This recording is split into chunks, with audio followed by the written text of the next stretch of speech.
श्री स्वामी समर्थ अवधूत चिंतन श्री गुरुदेव दत्त. श्री स्वामी समर्थ.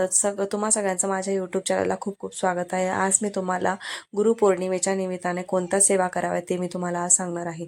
तर तुम्हा सगळ्यांना तर माहितीच आहे 29 जुलैला गुरुपौर्णिमा आहे असं. तर तुम्ही त्याआधी 21 दिवसाची सेवा ही करायची आहे.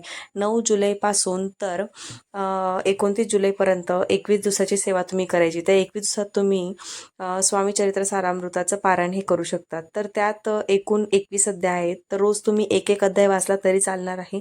नाहीतर तुम्ही 21 पारायण केलं तरी चालेल. म्हणजे 21 पारायण म्हणजे काय, एकच दिवशी तुम्हाला 1 ते 21 अध्यायाचं पठण हे करायचं आहे. त्यासाठी तुम्हाला मी ज्या पद्धतीने सुरुवातीला उंबरठ्यावर हळदीचं लेपन केलं तसं करायचं. रांगोळी वगैरे काढायची, नंतर पूजा मांडणी करायची आहे. तर सुरुवातीला स्वामींच्या मूर्तींचा अभिषेक करायचा आहे. अष्टगंधाने, साखरने, पंचामृताने, दुधाने, पाण्याने अशा पद्धतीने करायचं आहे. पाणी जल ठेवायचं आहे, खोबरा आणि गूळ ठेवायचं आहे आणि गणपतीच्या मूर्तीची स्थापना सुरुवातीला करायची आहे. कारण की कुठलीही पूजा करण्याच्या आधी आपण गणपती बाप्पांचं नामस्मरणे करत असतो. अशा पद्धतीने सुरुवातीला गणपतीची पूजा, गणपतीची मूर्तीची स्थापना करायची, नंतर स्वामींच्या मूर्तीची स्थापना करायची.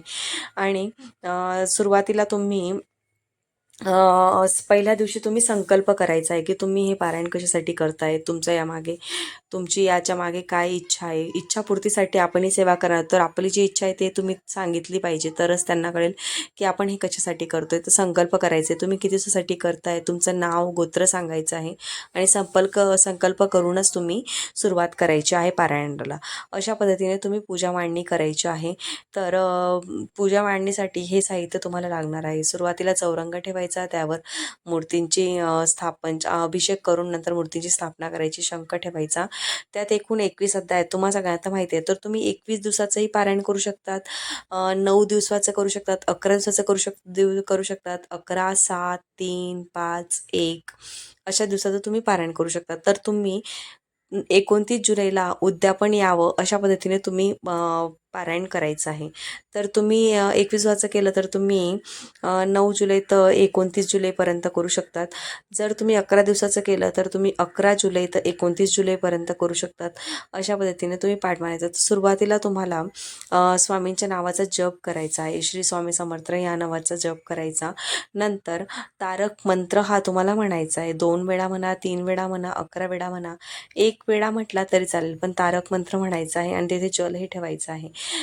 समजा तुमच्या घरात कोणी आजारी असेल, काही असेल, त्यालाही तुम्ही ते पाणी प्यायला देऊ शकतात. नंतर ते झाल्यानंतर तुम्हाला स्वामी चरित्र सारामृताच्या पहिल्या अध्यायापासून तुम्हाला वाचायला सुरुवात करायची. त्यात एकूण 21 अध्याय आहेत. तर सगळे अध्याय वाचलेत तर तुमचं एक पारायण पूर्ण होतं. तुमच्या स्व इच्छेने तुम्ही करू शकतात. तुम्हाला किती दिवसाचं करायचं ते तुम्ही ठरवायचं आहे. नाहीतर पूर्ण 21 दिवस रोज एक एक अध्याय वाचला तरी चालेल.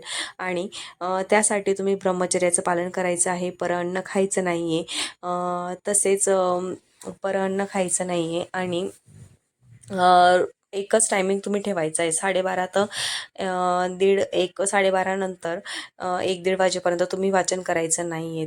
त्या वेळेत तुम्ही ग्रंथाचं पठण करायचं नाही आहे. संकल्प वगैरे केला गेला असेल तर वाचनाला सुरुवात करायची आहे.